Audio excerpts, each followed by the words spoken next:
Police department వాళ్ళతో collector గారితో కూడా ఎక్స్క్లూజివ్గా పోలీస్ డిపార్ట్మెంట్ వాళ్ళతో ఒక మీటింగ్ ఏర్పాటు చేసుకోవడం జరిగింది. ఈ మీటింగ్లో కమిషనర్ ఆఫ్ పోలీస్, కలెక్టర్ గారు, అదేవిధంగా డీసీపీలు, ఏసీపీలు, కొంతమంది సిఐలు షార్ట్ టైంలో నేను వాళ్ళకి చెప్పడం జరిగింది. వాళ్ళందరూ కూడా రావడం జరిగింది. ఎస్పెషల్లీ ఈరోజు లా అండ్ ఆర్డర్ విషయంలోని కానీ, అదేవిధంగా గాంజా స్మగ్లింగ్ విషయంలో కానీ, డ్రగ్స్ విషయంలో కానీ వైజాగ్ పోలీసులు తీసుకుంటున్న చర్యల గురించి, అదేవిధంగా రాబోయే కాలంలో వాళ్ళు తీసుకోబోయే చర్యల గురించి, అట్ ద సేమ్ టైం పోలీసుల కష్టాల గురించి కూడా తెలుసుకోవడానికి ఈరోజు ఒక మీటింగ్ పెట్టుకోవడం జరిగింది. ఈ మీటింగ్లో చాలా విషయాలు మేమందరం కూడా చర్చించుకోవడం జరిగింది. అయితే విషయం ఏంటంటే, ఈ 5 సంవత్సరాల కాలంలో ఆంధ్రప్రదేశ్ అన్నది గంజాయి హబ్గా మారిపోయిందన్న సంగతి మనందరికీ కూడా తెలిసిందే. డ్రగ్స్ హబ్గా మారిపోయిందన్న సంగతి మనందరికీ కూడా తెలిసింది. ఎందుకంటే హోమ్ మినిస్టర్ అన్న వ్యక్తి ఉన్నారో లేదో తెలియదు. ఇంత రేంజ్లో క్రైమ్ రేట్ పెరిగిపోతున్నా, గంజాయి స్మగ్లింగ్లు, అదేవిధంగా డ్రగ్స్ సరఫరా విపరీతంగా పెరిగిపోతున్నా జగన్మోహన్ రెడ్డి కూడా ఏ రోజు కూడా దీని మీద ఒక చర్యలు తీసుకున్న సందర్భం కూడా మనకు కనిపించలేదు.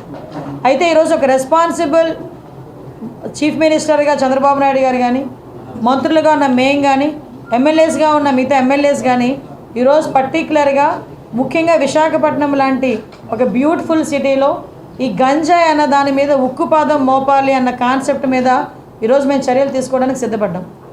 ఎందుకు ఇది ఇమీడియట్గా మీరు ఎందుకు టేకప్ చేశారు మేడం గారు అని మీరు అనుకోవచ్చు. ఎందుకంటే నిన్న నేను కొంతమంది మా ఎమ్మెల్యేస్ అందరి ఇంట్లోకి వెళ్తూ ఉంటే జనరల్ పబ్లిక్ నా దగ్గరికి వచ్చి మాట్లాడారు. మేడం గంజాని అరగట్టండి, చాలా ఇబ్బందులు పడుతున్నాం. టీచర్స్ నాకు ఫోన్లు చేశారు. గవర్నమెంట్ స్కూల్స్ దగ్గర 5th క్లాస్ 6th క్లాస్ చదువుతున్న పిల్లలు కూడా గంజాయి తీసుకుంటున్నారు. అంటే గంజాయి అంత విచ్చలవిడైపోయింది, విపరీతంగా వైజాగ్లో దొరుకుతోంది.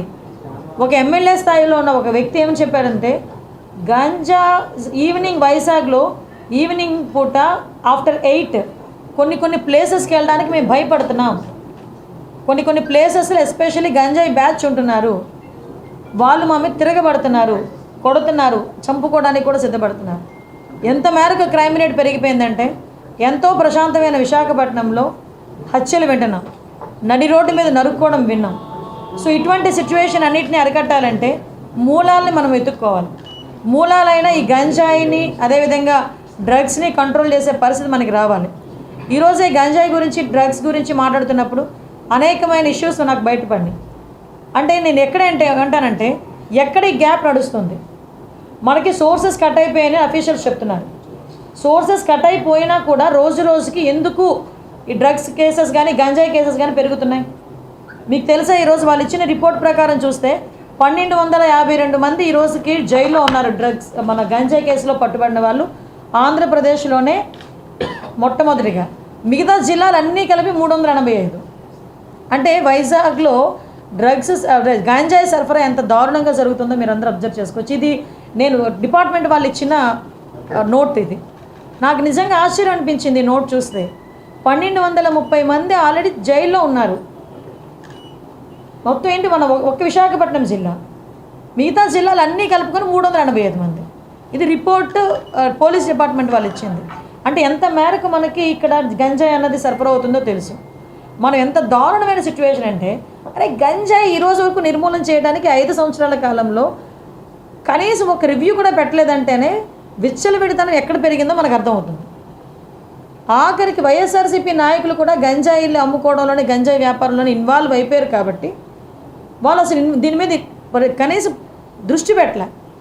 ఏమంటే చింతపల్లి నుంచి, జీమాడుగల్ నుంచి, అటువైపు నుంచి, అదేవిధంగా మనకు ఒడిశా నుంచి, ఇలాంటి మల్టిపుల్ ప్లేసెస్ నుంచి మనకి గంజాయి సరఫరా అవుతుంది. మనకి ఎన్ని చెక్ పోస్టులు ఉన్నాయండి అని డిపార్ట్మెంట్ వాళ్ళని అడిగితే 3 చెక్ పోస్టులు ఉన్నాయని చెప్పి. 3 చెక్ పోస్టులు ఉన్నాయి. ఎందుకు రాదండి లోపలికి? మనకి వైజాగ్కి ట్రాన్స్పోర్టేషన్ ఎక్కువ, ఇటు ట్రైన్స్ కానీ, ఇటు ఫ్లైట్స్ కానీ, రోడ్ ఫెసిలిటీస్ ద్వారా వ్యాన్లు, మిగతా అన్నీ, దాంట్లో ఈవెన్ 2 వీలర్, ఆఖరికి అమెజాన్లో కూడా పెట్టుకొని అమ్మేసుకుంటున్నాడండి డ్రగ్స్ని. కర్రీ లీవ్స్ అని పేరు చెప్పుకొని అమ్మేసే పరిస్థితి కనిపిస్తూ ఉంది. నిజంగా ఇది మనం చాలా సీరియస్గా తీసుకోవాల్సిన ఇష్యూ. అంటే అంత క్రిటికల్ సిచ్యువేషన్లో ఈరోజు వైజాగ్ పరిస్థితి ఉంది. నేను ఎందుకు దీని మీద ఇంకా ఛార్జ్ తీసుకోకుండానే నేను రివ్యూ పెట్టానంటేనే ఒకసారి దీని సీరియస్నెస్ ఏంటన్నది ఆలోచించండి. నేను ఇంకోటి కూడా చెప్పాను, టాస్క్ ఫోర్స్ ఏర్పాటు చేయండి. ఈ రోజు నుంచే టుడే ఆన్వర్డ్స్ ఆఫ్టర్ 8:39 గుంపులుగా పిల్లలు ఎవరైనా ఉన్నా, గంజాయిలు తీసుకుంటున్నట్టుగా రోడ్డు పక్కన ఉన్న చీకట్లో ఉన్న మీకు నచ్చిన పని చేయండి అని పోలీసుల వాళ్ళకి నేను క్లియర్ ఇన్స్ట్రక్షన్ ఇచ్చాను. అట్ ద సేమ్ టైం ఈరోజు కొంచెం మరీ ఇంకోటి విషయం ఏంటంటే స్మెల్ డిటెక్ట్ చేయాలి. వీళ్ళు డిటెక్ట్ చేయాలి ఈ గంజా ఎక్కడ ఉంది ట్రాన్స్పోర్టేషన్ టైంలో. స్మెల్ డిటెక్ట్ చేయడానికి రెండు ఉన్నాయి డాగ్స్ పైన. 2 అసలు నిజంగా ఈ రాష్ట్రాన్ని ఏమి చేసేద్దాం అనుకున్నారు ఈ 5 సంవత్సరాలు నాకు అర్థం కాలే. 2 డాగ్సా?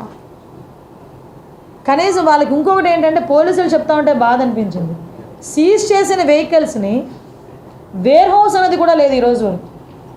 అవన్నీ మాట్లాడితే ఒక పెద్ద ఆయన అన్నారు నాతో ఇందాక, మనకి కనీసం పోలీస్ అకాడమీ లేదండి. ఎంత దయనీయమైన పరిస్థితిలో పోలీస్ డిపార్ట్మెంట్ ఉంది, హోమ్ డిపార్ట్మెంట్ ఉంది అంటే పూర్తిగా 5 సంవత్సరాలు పొడుగు పెట్టేశారు. మీకు పోలీస్ అకాడమీ కట్టడానికి సెంట్రల్ గవర్నమెంట్ ఫండ్ 500 కోట్లు కర్నూలు దగ్గర మనకి అక్కడ అలాట్ అయింది.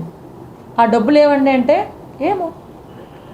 గ్రేహౌండ్స్ అకాడమీకి మన దగ్గరే జగన్నాథపురంలో 1000 కోట్లు అలాట్ అయింది.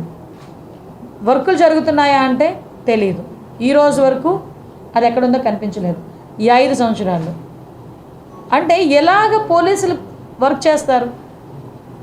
పోలీసులకి ఇవ్వాల్సిన మినిమం ఫెసిలిటీస్ కూడా ఇవ్వకుండా పోలీస్ డిపార్ట్మెంట్ మీద మనం ఎంత ప్రెషర్ పెట్టినా పరిస్థితి ఏంటి? ఈరోజు ఇలాంటి ఇష్యూస్ని చాలా మేము డిస్కస్ చేస్తున్నాం. డెఫినెట్గా గంజాయి విషయంలో ఉక్కుపాదం మోపడం అనేది ఖాయం.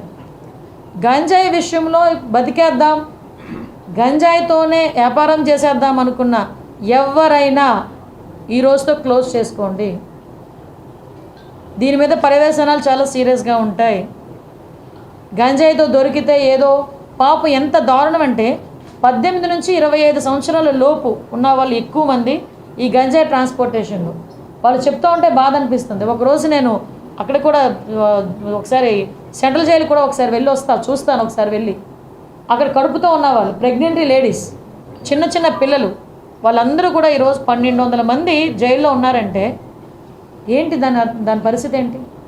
అంటే ఇన్ని సంవత్సరాలు, ఈ 5 సంవత్సరాలు విశాఖపట్నాన్ని రాజధాని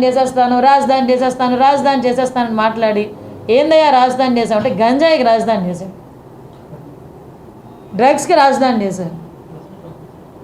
రోడ్డు మీదకి వెళ్తా ఉంటే భయం వేస్తూ ఉంది. ఇటువంటి సిచ్యువేషన్ నుంచి కంపల్సరీగా ఒక మార్పు అయితే తీసుకురావాలి.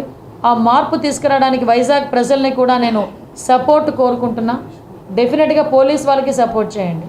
ఇంకొకటి కూడా చెప్తున్నా, గంజాయి విషయంలో నేను పోలీసులకి ఇన్ఫర్మేషన్ ఇది కూడా చెప్పాను. గంజాయి విషయంలో ఎవరైనా పట్టుబడిన తర్వాత పోలీస్ డిపార్ట్మెంట్ వాళ్ళకి మేము అధికార పార్టీకి సంబంధించిన వాళ్ళు మనం చెప్పినా కూడా మీరు టాలరేట్ చేయొద్దు అని చెప్పాను. ఎవరైనా ఒకటే తప్పు చేసిన వాళ్ళు గంజాయి విషయంలో ఎట్టి పరిస్థితుల్లోని తెలుగుదేశం పార్టీ వాళ్ళైనా, జనసేన, బీజేపీ ఏ పార్టీ వాళ్ళైనా, ఆఖరికి వైఎస్ఆర్సీపీ వాళ్ళైనా ఎట్టి పరిస్థితుల్లోని ఎవరిని కూడా టాలరేట్ చేయాల్సిన అవసరం లేదు. టాలరేట్ చెయ్యం, ఎట్టి పరిస్థితులను టాలరేట్ చెయ్యం. టాస్క్ ఫోర్స్ ఈ రోజు నుంచే రంగంలో దిగుద్ది. చెక్ పోస్టులు పెంచుతున్నాం. చెక్ పోస్టుల దగ్గర సీసీ కెమెరాస్ కూడా మేము అరేంజ్ చేసుకోవడానికి సిద్ధపడుతున్నాం. చెక్ పోస్టుల దగ్గర సీసీ కెమెరాస్తో పాటు దాన్ని మానిటర్ చేయడానికి ఆల్రెడీ కంట్రోల్ రూమ్స్ దగ్గర ఉన్నాయి. కాకపోతే నాకు ఎంత బాధ అనిపిస్తుందంటే ఇవన్నీ మేము చేయగలమని వాళ్ళు చాలా కాన్ఫిడెంట్గా చెప్పారు పోలీసు. కానీ ఈరోజు సిటీలోనే చూస్తే 1700 సీసీ క్యామ్స్ ఉంటే 700 పనిచేస్తున్నాయంట. ఏంటి అంటే మెయింటెనెన్స్కి డబ్బులు లేవు. ఈ 5 సంవత్సరాలు పోలీస్ స్టేషన్ మెయింటెనెన్స్కి డబ్బులు లేవు. వాళ్ళు ఇచ్చే 8000 రూపాయలు కూడా 5 సంవత్సరాలు ఇవ్వలేదు. ఏమైపోయిందండి ఈ డబ్బు అంతా? ప్రతి నెల 8000 రూపాయలు వాళ్ళకి వచ్చే మెయింటెనెన్స్ అంటే స్టేషనరీకనో దేనికనో ఖర్చులకనో దేనికనో వెళ్తే దానికి కూడా 8000 రూపాయలు కూడా ఈరోజు వరకు లేవు. ఏఆర్ ఎవరైనా వాళ్ళని విఆర్లో పెడితే పని చేయించుకుంటారు కానీ జీతాలు ఎవరు పోలీసులకి? ఈ 5 సంవత్సరాలు దుస్థితి అది పోలీసుల దుస్థితి. నాకు ఆశ్చర్యకరమైంది ఏంటంటే, ఇది పొలిటికల్, ఆశ్చర్యకరమైంది ఏంటంటే ఇన్ని ఫెసిలిటీస్ లేకపోయినా మాలాంటి వాళ్ళ దగ్గరికి వచ్చి ఎందుకు అరెస్టులు చేసేవారో మాకైతే అర్థం కాదు. పోలీసులు ఎందుకు అంత ప్రాణం పెట్టి పనిచేశారు? ఏమీ కల్పించకపోయినా పోలీసులను పెట్టి అంత ప్రాణం పెట్టి పనిచేశారే, మరి అన్ని ఫెసిలిటీస్ కల్పిస్తే మరి ఇంకెలా పనిచేస్తారో చూడాలి. ఏమో చూడాలి. అంటే మా మీద అంటారా వాళ్ళ మీద అంటారా? నేను ఇంకోటి కూడా చెప్పా, ఎట్టి పరిస్థితుల్లోని కూడా సమయానికి అనుకూలంగా ఏదో సేఫ్ గేమ్ మాత్రం ఆడొద్దు. పోలీసులు కూడా ఇన్స్ట్రక్షన్ ఇచ్చారు, no safe games, only straight game. ఎట్టి పరిస్థితుల్లోని 3 నెలల్లో మార్పు తీసుకొస్తాం. 3 నెలలు టైం ఇచ్చా. 3 నెలల్లో ఎట్టి పరిస్థితుల్లోని వైజాగ్లో గంజాయి అన్నది ట్రాన్స్పోర్టేషన్ కానీ గంజాయి విచ్చలవిడితనం కానీ మేము తగ్గిస్తాం. నాకు చాలా కాన్ఫిడెన్స్ ఉంది. డెఫినెట్గా ఆ రకంగానే పనిచేస్తాం. నేను ఛార్జ్ తీసుకొని వచ్చిన తర్వాత కూడా డీ అడిక్షన్ సెంటర్స్ మరీ దారుణం అండి. 3 ఉన్నాయట, 30 మంది ఉన్నారట. ఇక్కడేమో 1200 మంది ట్రాన్స్పోర్ట్ చేసిన వాళ్ళు పట్టుకున్నారు. 30 మంది డీ అడిక్షన్ సెంటర్లో అంటే 6 days 7 days సరిపోతాయి అన్న ఫీలింగ్. ఏదో ఆర్గనైజేషన్స్ ద్వారా చేస్తున్నారు. కేజీహెచ్లో ఎందుకు మనం ఒక బ్లాక్ తీసుకోలేకపోతున్నాం? So at the same time schools దగ్గర అవేర్నెస్ ప్రోగ్రామ్స్ కండక్ట్ చేయాలి. ట్రైబల్లోని మనకి ట్రైబల్ ఏరియాలో అవేర్నెస్ ప్రోగ్రామ్స్ కండక్ట్ చేయాలి. పోలీసుల పరిస్థితి ఎలా అయిపోయిందంటే, మాకు టీఏడిఎల్ లేవండి, ఆఖరికి ఏజెన్సీ అలవెన్స్లు కూడా లేవు ఈ 5 సంవత్సరాలు. సో అన్నిటినీ కూడా స్ట్రీమ్లైన్ చేస్తాం. అట్ ద సేమ్ టైం ఇంకోటి కూడా చెప్పాను, ఏదైతే మహిళా రక్షణ విషయంలో ట్రాఫిక్ పోలీసులు కూడా చాలా అప్రమత్తంగా ట్రాఫిక్ని ఎంతైతే మీరు కంట్రోల్ చేస్తారో, స్కూల్ ఏరియాస్లో స్కూల్ జోన్స్లో ఈవ్ టీసింగ్ మీద కూడా అంతే దృష్టి పెట్టండి.